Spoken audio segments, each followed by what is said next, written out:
Hello and welcome to Sports Fan Entertainment as the final dime has dropped during this 2019 NBA free agency period. Point guard Russell Westbrook has finally been traded. He has now been traded not to the Miami Heat, but instead to the Houston Rockets in exchange for point guard Chris Paul, a first round picks in 2024 and 2026, and pick swaps in 2021 and 2025. So Russell Westbrook and James Harden are reunited, and it feels so good right now. We'll see how it feels in the very near future. So let's go ahead and start with OKC. We started with OKC during my podcast this past Monday. Check it out if you haven't already, when I examined the Paul George trade, and I called them complete and utter idiots. Because I don't understand, like, even if you believe that the duo of Russell Westbrook and Paul George will never win a championship, that's fine. I actually agree with you. What I cannot agree with you is trading a guy like Paul George in his prime, coming off of his best season ever, an MVP caliber season. I'm trading Russell Westbrook before I trade Paul George, and then I'm going to try to build around Paul George for the near future. Even though he only has 2 years left on his deal, I'm going to try that before I go down this road. But, they gave into the Paul George trade demand, and I put, quotation marks around the word demand there because I just think he was going to forget about it if they didn't acknowledge it. If they would have just said, Paul George, we're not trading you. You re-signed last year. We're not trading you. 1 week would have passed. Kawhi Leonard would have signed with the Lakers or re-signed with the Raptors, and Paul George would have completely forgot about it. He didn't really want to get out of OKC. He wanted to go team up with Kawhi Leonard. As soon as that possibility would have been taken away, he wouldn't have cared. He would have moved on. This was not a toxic situation. This was not an Anthony Davis situation where he wants out, where he is not playing for you next year. No. Paul George was just like, hey, I can go play with Kawhi Leonard. I want to go do that. If you would have just told your kid in the grocery store, no, you can't have the bubble gum, near the front of the counter, they would have forgot about it by the time you left the store. But you gave in. OKC gave in. They traded away Paul George, and now they had no choice but to trade away Russell Westbrook. So I'll say that they got good compensation here for Russell Westbrook. I mean, this is a guy that, yes, has led them to the playoffs for consecutive seasons now, alone for the most part. Last year, he was teaming with Paul George, and the year before that, but the year before that, his MVP season, he was alone. I mean, he was teaming with Domantas Sabonis, and Victor Oladipo was on that team, but Oladipo had not ascended to being an all-star quality player. Oladipo only averaged like 16, maybe 17 points per game that season. OKC didn't shoot particularly well. That was a one-man show. Russell Westbrook led them to the playoffs. So it's been a seamless transition in the Oklahoma City Thunder since Kevin Durant has left the team. They have definitely been a worse team, but they've still been a playoff team. You have to credit a lot of that to Russell Westbrook. But the question is, can you ever win a championship with this guy? And I honestly do believe you can. I mean, I really do believe you can. I don't believe the duo of Russell Westbrook and Paul George would have ever gotten you there. But I do believe with a player that could reel Russell Westbrook in, that could play off of him. Like, let's say if Russell Westbrook ever had the opportunity to team with like a Kobe Bryant of the past, a guy that he respected, a guy that could teach him when to pick his spots, when to be, aggressive, when not to be aggressive, a guy like Shaquille O'Neal that had that sort of veteran presence with Dwayne Wade. I think he actually could win a championship with those type of guys. Kawhi Leonard is another guy that I think he could really win a championship. Kawhi Leonard just won a championship with Kyle Lowry. Okay, so don't tell me that Russell Westbrook cannot win a championship, that it's impossible, that you just can't do it. No, Kawhi Leonard won a championship with Kyle Lowry and Pascal Siakam. Okay, I think if the Raptors would have tried to have gotten Russell Westbrook and maybe teamed him with Kawhi Leonard or something like that team would have won a championship to me. So Russell Westbrook is definitely capable of winning a championship, but definitely not as your best player. That, I'm in absolute agreement there. So you trade him away now, and he's 30 years old now, so you just want to go down this rebuilding road, and that's fine to me.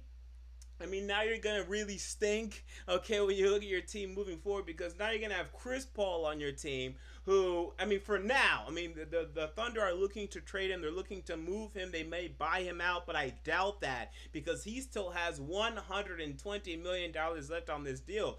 Good luck buying that out. I mean, I don't care how deep your pockets are as a $1 billion owner. That's one hell of a buyout. Okay, so we'll see about that one. And even if they negotiate that $120 million down, I mean, good luck even getting 50% off. If you get 50% off, that's still $60 million coming out of your pocket, right? And that's a big price to pay for just buying out Chris Paul. But you're looking at Chris Paul, Danilo Gallinari, and Steven Adams. Hey, in the East, you might win 35 games with that, but not in the West. Okay, not in the Western Conference where a team that has Luka Doncic and Kristaps Porzingis, won't make the playoffs next year in the Dallas Mavericks. They're not going to make the playoffs. So the West is just way too difficult. Look at the Phoenix Suns, right? They have DeAndre Ayton and Devin Booker. That's another duo in and of itself. They won 19 games, bottom of the Western Conference by far. It wasn't even close. So the Thunder are going to stink, not only this upcoming year, but the next N years, which is why they've gotten and now accumulated all of these draft picks. Let me quickly list the draft picks that they've accumulated over the past 2 weeks since draft night. So they accumulated the 2024 and 2026 picks from Houston tonight. They also accumulated the 2021 pick of the Miami Heat, the 2022 pick of the Clippers, the 2023 top 14 protected pick of the Miami Heat, the 2024 pick of the Clippers, the 2026 pick of the Clippers, and by the way, the Rockets pick 2024 is protected top 14, and 2026 is protected top 4.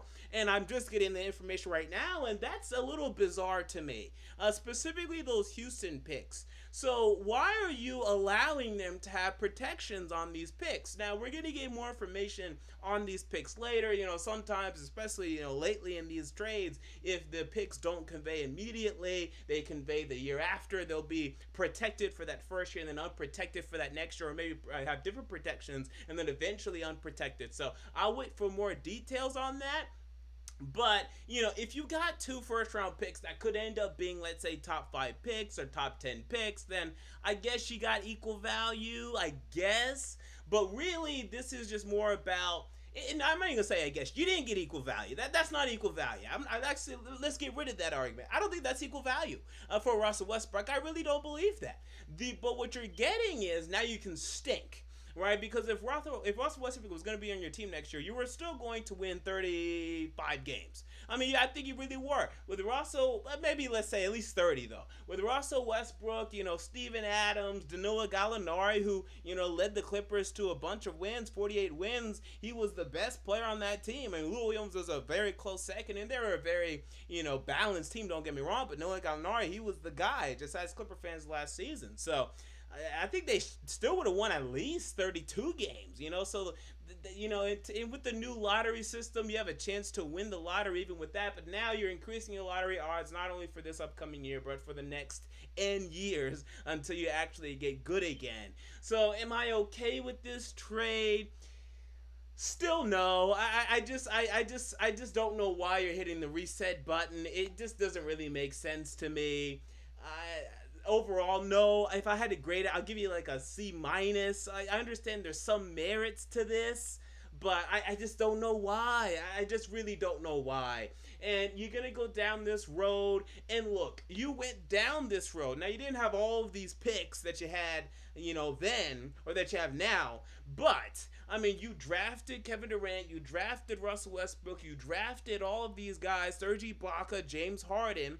You lost them all. You didn't win a championship. For what? And the hope, we absolutely hope that we're able to do that again. And they're going to leave again. Look at these NBA players nowadays, dude. They're not staying, dog. They're not staying anywhere. They're moving. You can get them past their rookie deal. You can get them past that initial 4-year deal, but then after that, they're moving away. That's just what's happening. They want to go to Brooklyn. They want to go to L.A. They want to move around. They want to go to Miami. Jimmy Butler went to Miami for no reason. Literally for no, I just want to go chill in South Beach. That was the only reason. He was playing for a better team in Philadelphia. There were conflicting reports on whether or not they were offering the max, but still, he was going to get more money in Philadelphia overall than he was going to get in Miami. He didn't care. He just wanted to go to Miami. These players are moving around. No one on earth, not on this planet, is going to go to OKC. You think Giannis Antetokounmpo in 2 years is going to be like, you know where I'm going to go play for? OKC, especially with no talent. But if you would have just said, Paul George, no, we're not trading you. We're just not. I'm sorry. If you really want, to team with the superstar like Kawhi Leonard, you better tell him to come over here. And that's a better shot than instead hoping that down the road we draft these great players. And yeah, you may draft great players. I'll even say you will draft great players. But they're probably going to leave again because this is what happens in today's NBA. We look at the natural teams that have been developed and formed now, one of which has been the Golden State Warriors. But the Golden State Warriors are a much better organization than y'all are right now. I mean, let's just call it what it is. And no one's really crying about living in the Oakland, San Francisco area. People will cry about playing in the Oklahoma City area. I mean, let's just call it what it is. That's just the truth, people. Now, the Milwaukee Bucks, they're building something, but Giannis could be out of there in 2 years. Luckily, Damian Lillard has been able to stay in Portland, but we'll see about CJ McCollum in 2 years. So I just don't buy that they had to blow it up. I just don't think this is going to be right. Now, they're going to get a great team again. Make no doubt about it. With all these picks, I mean, how many picks is that? They accumulated 8 picks, okay, and they're going to have, over the next, how many seasons is that? 7 seasons, and they're going to have 7 picks of their own, first-round picks, and 7, also second-round picks of their own. So that's a combined, 22 picks for the Oklahoma City Thunder, give or take, 1 or 2, because I don't have all their picks right in front of me, over the next 7 years. With those 22 picks, I'm sure they're going to get some players. They're going to hold on to Steven Adams, unless if he wants to get, the first ticket out of there at this point. So I have no doubt they're going to draft great players, right? Go ahead and look at your LaMelo Ball mixtapes and your James Wiseman and your Anthony Edwards and the 2020 NBA draft and get excited. Okay, go ahead and do that. But we're going to go through this again. And you had the superstar there. You should have kept him. You could have traded Russell Westbrook. Okay, I'm fine with that. You should have kept Paul George. I just don't know how you trade Paul George.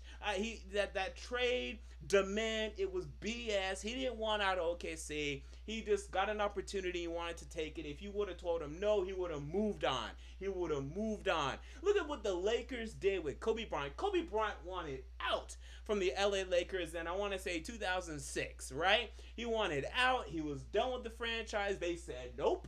Sorry, we're not trading you. It's not happening. And it almost happened a couple of times, but it didn't happen. They made him stick through it, and then eventually they got Pau Gasol there, and then all was well. They should have just stuck with it. So that's it for the Oklahoma City Thunder. Now we move on to the Houston Rockets, who now acquire point guard Russell Westbrook. So the question is, how will this duo form? How will it work out, Russell Westbrook and James Harden? Now, we saw this duo a little bit. I mean, we never really saw James Harden at his peak powers in OKC. I mean, that's something that we really have to remember. I don't have the statistics on top of my head, but I don't feel that James Harden never averaged more than 18 for the Oklahoma City Thunder. I don't think that was ever the case. Remember, he was coming off of the bench, right, before he finally left for Houston. So we're going to see both of these two men in their prime playing together. Now, Russell Westbrook's usage rate has gone down over the past 2 seasons, going from 41% in his MVP season to 34% in his first year teaming with Paul George and Carmelo Anthony, to now 30% this past year teaming with only Paul George being the most significant player on that basketball team, at least offensively speaking. So he's been able to take a smaller role. Now he's still turnover prone. And the biggest problem with him lately is that his shots been too inconsistent. He's been missing free throws, missing 3-point shots. He's not been nearly the consistent shooter that you would expect for him to be, especially at this stage in his career. I mean, this was a guy that coming out of UCLA, we knew he was a streaky shooter, and we're still talking about this? Dude, you've been in the league now for like 10 years coming up now. We're still talking about you having shooting streak problems, right? So, and also he's going to now a very analytical team in the Houston Rockets that don't have time for that. Don't have time for missed 3-pointers. Don't have time for missed free throws. And they know how, debilitating that can be for their basketball team. But at the end of the day, Russell Westbrook is an upgrade over Chris Paul. And I could not believe last season last summer when the Houston Rockets extended Chris Paul. I couldn't believe it. I was shocked out of my mind. It was 4 years, $160 million, and my jaw was on the ground. How do you give a 33-year-old man who was showing signs of regression $40 million per year? I couldn't believe it. Now, I know you were one game away from beating the Golden State Warriors, going to the NBA Finals, and then definitely beating the Cleveland Cavaliers in those NBA Finals. And I know you wanted to run it back, but you just can't give Chris Paul that kind of money, especially 4 years. 2 years, maybe then it's fine. 3 years max, 2 plus 1. But you don't give him 4 years. That was absolutely insane. I don't care what leverage you think he has. You know that this is absolutely James Harden's team. You don't care about Chris Paul. And we saw without the Rockets without Chris Paul this year, they were fine. Right? They were absolutely fine. So they now get rid of this mistake, and I love that. And by the way, I don't know why the Thunder so willingly take on Chris Paul. I mean, let's see if they trade him first, before we have that discussion. But yeah, I mean, now you're taking on that contract. So you got rid of that contract, and you get a much better player there. And Russell Westbrook, to me, at this point in his career, and the analytics back this up, he's a better defender than Chris Paul. I mean, Russell Westbrook is not a good defender, right? We saw Damian Lillard take him to town in the Western playoffs, in these 2019 Western Conference playoffs. But he's a better defender than Chris Paul at this point, who's too old, who's too slow, who can't stop Stephen Curry to save his life, who can't stop Damian Lillard to save his life. So it's definitely an improvement there. The question is offensively, but there's room here offensively. People, for the Houston Rockets, there's only 3 guys that score, okay? Last year, it was James Harden, and really, specifically in the playoffs, there's only 3 guys that scored. James Harden, Chris Paul, and Eric Gordon. Occasionally, you're going to get something out of PJ Tucker and Clint Capella, but not on a consistent basis, and you're definitely not running the offense through them. There's definitely room and mouths to feed in this Houston offense. And now Russell Westbrook can take the load off of James Harden. And there is a load that needs to be taken off of James Harden. Now, I know he wants to average his 36 points per game. And this upcoming season, I'm sure he's going to average over 30 again. But I don't think he has to do that. And now I don't think he will do that. I think he's going to come down to 31, 32. With Russell Westbrook stepping his points back up. I think this past season he was only at, I want to say, he was under 25, I want to say. So I expect it to be about 25. And for this duo to be a much more prolific and sound duo than the James Harden, Chris Paul duo. And ultimately, you're going to now have Russell Westbrook, Eric Gordon, and James Harden to be the consistent scorers for this basketball team. Clint Capella, you're just never going to be able to run the offense through him. But as we saw Russell Westbrook was able to do with Steven Adams, he can turn him into more offensive weapon. Get him the ball deep, get him the ball at times, and be able to rack up his assists as he does so well, and also be able to help on the rebounds. And PJ Tucker being a guy that's only 6'7", 6'8", but still being a decent rebounder, he could use some help on the boards. Now you have a damn good rebounder, one of the best, no, not even one of the best, the best rebounding point guard in the NBA in Russell Westbrook. James Harden, who is one of the best rebounding shooting guards in the NBA. Eric Gordon don't rebound nothing. You got Clint Capella, who's an average rebounder in terms of the 5 position. PJ Tucker, pretty good. Now you're a pretty good rebounding squad in this league. Can they still hit 3-pointers at the clips that they've been hitting in the past number of seasons? If they can, all of a sudden I'm looking at the Houston Rockets again as a serious title contender, people. I really think this could be the move. Now, we're going to have to see if Russell Westbrook can finally learn when to pick his spots better in the NBA playoffs, right? That's been his biggest problem. He tires himself out throughout the entire regular season, and he fizzles late in the playoffs. But a lot of people are expecting this to be a tragic duo. Let me tell you something. I like this duo more than Brooklyn. I like this, and I think that this duo in Houston is going to do more than the Kyrie KD duo in Brooklyn. I really do believe this. Now, it's going to be relative, okay? Let me preface that, because going farther in the East is going to be easier than going farther in the West. But I think you'll look at the performances of these two and feel as if they're a better team, better duo, and they're more likely to win a championship than the Kevin Durant and Kyrie Irving duo in Brooklyn over the next number of seasons. Russell Westbrook is still only 30 years old. James Harden is still only 29 years old. They have a working relationship. I think they're going to continue to work on that relationship. Clint Capella just stay down there and get the rebounds. PJ Tucker, same thing. If Eric Gordon can keep hitting at the clip he did last season, I got the Houston Rockets right back in the title discussion, right next to the Los Angeles Clippers and the LA Lakers in the Western Conference now. I have them right back there, and people aren't going to believe this because people want to poo-poo Russell Westbrook, and for good reasons. I understand he's had his problems in the playoffs, but teaming with this Houston Rockets team that gave Golden State everything that they could handle in that 7-game series in the Western Conference Finals a year ago, and people, let's not forget, in these very playoffs, led them to, it was a 2-2 tie. Game 5, they could have closed out Game 5. Game 6, that series would have been over. But for some reason, without Kevin Durant, then they froze. It was odd. It was bizarre. But with Russell Westbrook now, I'm a little afraid of this duo. Now, they're going to have to beat this Clipper team and this Laker team in a different way. Their way. Their analytical way. While the Lakers team with Anthony Davis and LeBron James, while they're going to the rack, while they're hitting 2-pointers, these guys have to be hitting 3-pointers, and they have to be hitting them well. And I'm looking specifically at Russell Westbrook. He's going to have to shoot over 32%. That's the number I'm circling, 32%. He's going to shoot a lot of them. But I look at 32, 33%, he needs to hit at that clip. If he hits 35, 36, I think it's over.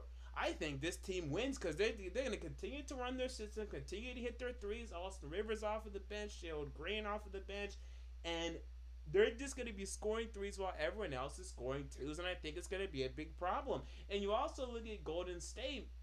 Golden State still has a lot of things that they're offering, and I'm still afraid of Golden State, but coming off of the ACL, okay, Klay Thompson and Stephen Curry, James Harden and Russell Westbrook, which is the better duo there? Coming off of the ACL injury. So I think it makes things very interesting. And yet again in the NBA, balance has been restored. Thanos is just sitting on his porch, happier than ever. Balanced is now the NBA, and I guess Thanos is Kawhi Leonard because he brought a lot of the balance to the NBA. This is yet another true title contender that we have in the NBA right now. I like the trade for the Houston Rockets. Let's try it. Let's give it a shot.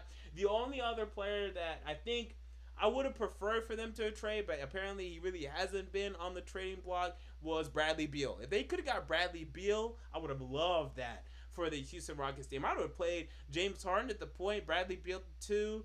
Well, yeah, I think Bradley Beal at the 2 and then Eric Gordon off the bench or something like that. That would have been a scary duo because, again, they're just not going to be able to, except for James Harden, really go to the rack and really dominate there, especially with now, the size and the length that the Clippers and the Lakers are offering in the Western Conference. Forget about it. But if they can hit threes consistently, while everyone else is hitting twos, while, Kawhi Leonard is hitting twos, and Patrick Beverley is hitting twos, and Montrezl Harrell is hitting twos for the Clippers, and while AD and LeBron are hitting twos for the Lakers, I think the Rockets are now back in the discussion. Now, I do still have them below the Clippers and the Lakers, but I have them third now. And if you would have asked me yesterday, it would have been the Golden State Warriors. But now I have the Houston Rockets over the Golden State Warriors this upcoming season in terms of being the best teams. Now, in terms of conference seeding, regular season seeding, and then I'll move on to the comments in the comment section or in the live chat. In terms of seeding, I still believe Denver's going to be the number 1 seed. I still believe Denver, Jokic is going to continue to improve. So will Jamal Murray, Malik Beasley. They won 57 games, I believe, last year. They're going to step it up. Maybe it was like 55, something like that. They're going to step it up to 60 plus. Number 2, I got the LA Clippers. Number 3, in a close 3, I have the Utah Jazz. Number 4, LA Lakers. I love the Lakers. I'm a Laker fan. They're not going to win many regular season games. LeBron doesn't care to, right? The point is, will they show up for the playoffs? Will they be healthy for the playoffs? And then I think they'll show up and win there.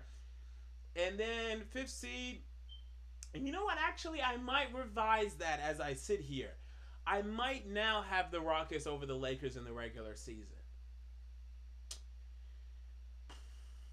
No, I'll stick with that. I'll stick with Lakers over Rockets regular season, but it depends on health. It does depend on health, obviously. But then I'll say Rockets 5th, and then that's going to be a crazy 4-5, and then I'll have the Warriors as a 6 seed. But even the Warriors making the 6 seed versus the Jazz 3rd seed, I mean, guys, those top 6 seeds are going to be battling people. And then you can throw in the Blazers at number 7, but I'm disrespecting the Blazers after they lost Alfred Camino, after they lost Maurice Harkless. And I like the trade for Hassan Whiteside, but what's going to happen when he and Yusuf Nurkic are playing together at the end of next season? They have to move one of them or play both of them, but they can't really play together, especially when the Warriors and the Rockets are going to be hitting the 3-pointers that they're hitting. So it's going to be interesting, but this is yet another contender in the NBA, and I'm looking forward to it. So with that said, let me look in the chat and see what people are saying. Kid Blue RB27 is in the building, and he says, and they said it was a long shot, LOL. Yeah, the NBA analysts or insiders, let me say not the analysts, the insiders, they've been awful. I mean, this has been the absolute worst that they've been that I've seen. If I ever become an insider, and hopefully that comes one day, I'm not reporting nothing until I know for sure. I'm not telling y'all what I think's going to happen. I'm not telling y'all what I'm hearing is going to happen. Because when it doesn't happen, I look like an idiot. This Air Abraham, that was, the Lakers, this young kid from USC, he was tweeting, oh, Kawhi's going to go to the Lakers. His whole career is, ruined now. Everyone shreds him on Twitter every single day. Yeah, it's been a bad NBA free agency period for these NBA insiders. Jensen Jimmy says, get rid of old CP3. Yes, I agree, and that's what I expect for them to do. They should definitely get rid of old CP3. Black Sensei says better haul OKC or New Orleans, and I gotta go with, let's see, New Orleans in terms of actual draft picks, because we already know they got Lonzo Ball, Brandon Ingram, Josh Hart. They got who turned into Jackson Hayes, and Jackson Hayes has been looking very good in the summer league. I think they also turned that one of their picks into Nickeil Alexander-Walker. I'd have to see the two side by side before I said that, and it depends on how the Clippers and the Rockets are looking 7 years from now, because that's how deep these first round picks go. But because I know what I'm getting from Brandon Ingram, and I already know the tangible asset in Jackson Hayes, I already know the tangible asset in Nickeil Alexander-Walker, who also had a very good summer league game yesterday, I believe, I'm going to go with the Pelicans today. But it could easily change to being OKC in the future depending on how those first round picks end up. Etta Shields says CP3 is going to get bought out and signed with the Lakers. Well, we'll see about that. I don't know if CP3 would then sign the veteran minimum. I don't know how much salary cap the Lakers have, but they don't have much more than that. So if he's willing to do that, then sure, I'd love to have him on the Lakers. Yeah, Samuel William Wilkinson says CP3 still has to be traded elsewhere at this point, right? Where does CP3 go from here? Yeah, he has to be traded, and let me give some potential landing spots just off the top of my head. Again, I'm not an insider. I'm not reporting anything. These are just logical destinations to me. The thing is, though, who's going to trade for him? Because in order to trade for him, you have to pick up his contract. That includes 3 years, $120 million left on the thing. Okay, and that last year, yes, it's a player option. He's going to pick up that player option because he knows at age 36 at that point, he's not going to get that kind of money. So you're going to be dedicating too much resources to him.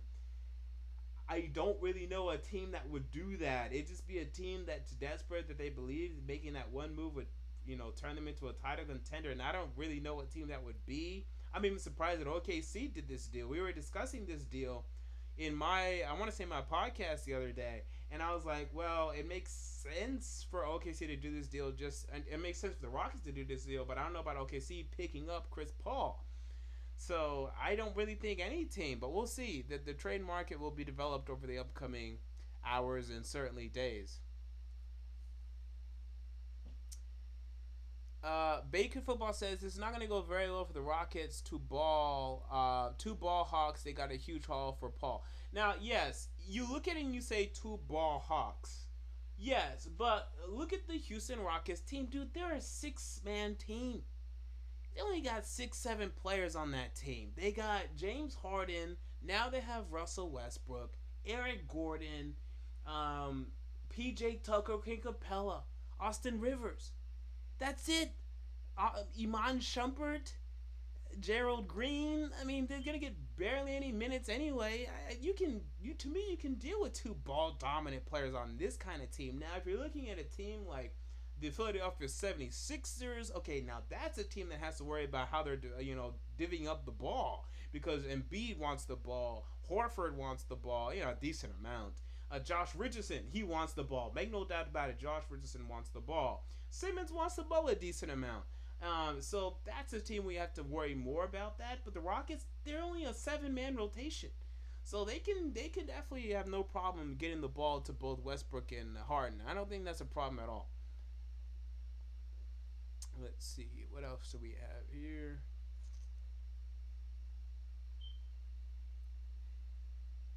And yeah, some people are arguing whether or not Westbrook is a ball hog. I mean, he's not a complete ball hog. Again, he dropped his usage rate from 40% 2 years ago to 30% now. But I agree, he needs the ball. He's going to be turnover prone. He's going to get a lot of turnovers and a lot of assists, and a lot of possessions will end with him. But I think with Harden and Eric Gordon, it doesn't matter. If you had another big, let's say you had Anthony Davis on this team for some reason. Okay, now you have too many cooks in the kitchen. You don't have Anthony Davis. You have Eric Gordon. You have Eric Gordon and Clint Capella. Clint Capella don't do nothing but sit down low and just do putbacks and catch alley-oops all day. He don't need the ball anyway. He's just sitting down there setting screens anyway. That's all he's doing. You just have Eric Gordon who's just standing there just either going to take either an open three or might take a contested three off of the dribble. That's all he's going to do. We already know how the Rockets operate. They can deal with another cook in the kitchen. They don't have too many cooks in the kitchen yet.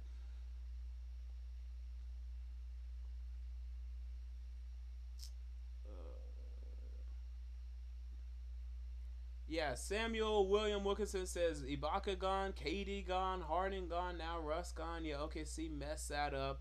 And I agree, man. And they're going to go down this road again. They got more first round picks coming through. And no one wants to say it to OKC. And someone said this in chat. I can't remember who it was.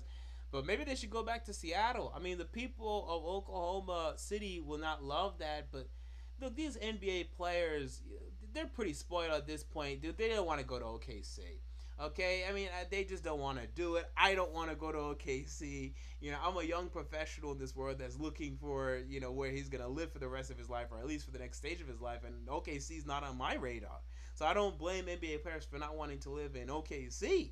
But, yeah, I just, how is Kevin Durant ever going to say, well, he was there. Let me give a better example. How is Giannis Antetokounmpo going to say, I'm going to go play for the Oklahoma City Thunder? Like, how is that thought process going to happen in his head? Seattle, that could be a possibility. So maybe that's something that they should consider. This is just the nature of the NBA, which is why, luckily, I'm a Los Angeles Lakers fan when it comes to the NBA. Jesse Lendy says Thunder had to start over. They're over the salary cap, and they weren't winning a championship with their core. I don't believe that. If you wanted to trade Russell Westbrook, fine. Okay, you can trade Russell Westbrook, or you can just have conversations to trade Steven Adams. I think Steven Adams has a decent trade market. I think a lot of teams would be looking for a nice big like Steven Adams, a good defensive rebounding big. They could have had those conversations before trading away Paul George in his prime. That just doesn't make sense to me. That makes no sense to me with 2 years left on his deal. No, we're going to continue to try with Paul George before we go down this road. That just does not make any sense to me. I'll never understand that.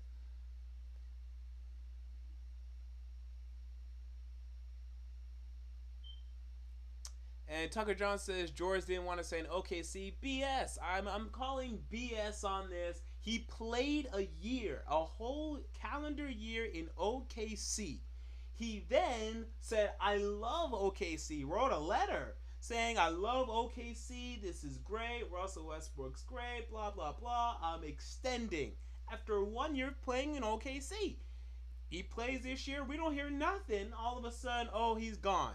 Okay, because Kawhi Leonard said, hey, right? He just bumped him in the lunchroom, right? In the cafeteria. Hey, want to team up? Right? He wrote him a note. He passed him a note, right? A love note. And then he said, ooh, okay, I think I'm going to go over there. I want out. It was BS. They could have caught him on that BS and they would have been fine. But I said it again in my podcast. I'll say it again here. It's like when you're at the grocery store, you're about to check out, and your kid smells the Krispy Kreme donuts near the door. Okay, you gotta tell your kid no. He's just seeing something. He's smelling it. He already knows he's full. You just bought dinner. You just bought dinner. It's in your car right now. You even bought him. You gave him the extension. You bought him the Lunchables and the Danimals and everything he wanted in the grocery store for him to have for his lunch throughout this entire week and for his dinner tonight. But right before leaving that grocery store, he smelled those Krispy Kreme donuts and now he's begging, Mom, I want those donuts, and you're letting him have them. Why? If you leave the store, just give it 2 minutes. He'll cry. Oh yeah, he'll cry. Give him 10 minutes, he'll shut up. 1 week, Paul George would have shut up. You would have never heard about this trade request in your lives. You would have never heard about this Paul George trade request. It was BS. Absolute BS.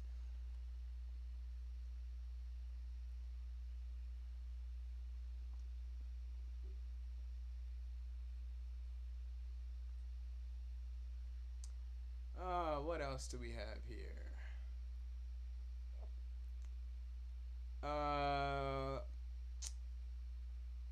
okay, so with that said, we'll end on this final note. Um, Edu Coughs says if OKC is going to rebuild, then they need to take out Billy Donovan. I mean, Billy Donovan, maybe that's the coach you want to have, right? He's a guy that, comes from the college ranks. He's a guy that can coach college talent, or I think this is the guy that you want, right? Because you're going to be drafting a whole bunch of college talent over the upcoming years. I mean, you still have Dennis Schroeder, you still have Steven Adams, you still have, for now, Chris Paul, Terrence Ferguson, and Hamidou Diallo, right? These two shooting guards that just want to jump out of the gym and dunk on anything and everything that they see. So I think Billy Donovan's actually a pretty good coach for those guys. But if you fire him, then I think you just go out and you hire another college coach. So if that's really what you want to do, then you can go ahead and do that. But I think that's the only thing that's really an option there. And Brady Polk says a D-Lo for a Chris Paul trade. Now, that doesn't make any sense to me. Look, I think D'Angelo Russell, okay, he fits next to Stephen Curry. Chris Paul, no. I mean, you can play Stephen Curry at the 2, but I think you really want to still take advantage of Stephen Curry. Like, everyone keeps saying Stephen Curry, he's a real 2. He's actually a 2 guard. I don't buy that. He's a point guard.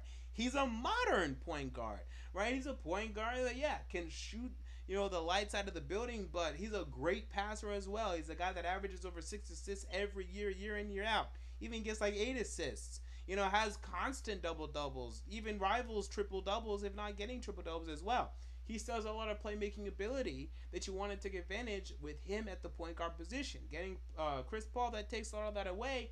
I don't want all Chris Paul right now. Chris Paul, I still don't understand why these people extended Chris Paul. That'll never make sense to me. I will never understand that. I really, really, really don't get that. I really, really don't get it at all. And Slump decides to join us today. Slump said that CP3 is going to feel some type of way once Presti deals Gallinari. If Presti deals Gallinari, then man, it's just the cover becomes just more and more bare in OKC. My goodness. And he says, imagine trading away your future for a 16% chance at a title. And yeah, I absolutely agree. I cannot agree more.